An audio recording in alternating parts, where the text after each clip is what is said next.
Ipinagdiwang sa iba't ibang simbahang Katolika sa bansa ang salubong ngayong linggo na muling pagkabuhay ni Jesucristo. Nakatutok si Jonathan Andal. Pinakinang ng fireworks display ang pagdiriwang ng linggo ng muling pagkabuhay ni Jesucristo sa groto ng Kamay ni Jesus sa Lucban, Quezon. Bago nito may prosesyon at misa na dinaluhan ng libo-libo. Sa labas ng isang simbahan sa Lipa, Batangas, idinaos ang tradisyonal na dagit o salubong. Matapos ang prosesyon ng imahe ni Jesucristo at Birheng Maria na may taklob na itim na belo sa muka. Nagsalubong ang dalawang imahen. Isang batang gumanap na anghel ang nagtanggal sa belo sa muka ng Birhen.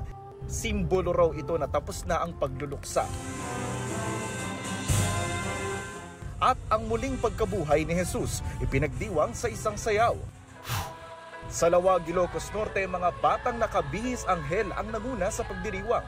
Magiliw silang umawit habang tinatanggal ang itim na belo ng Birheng Maria.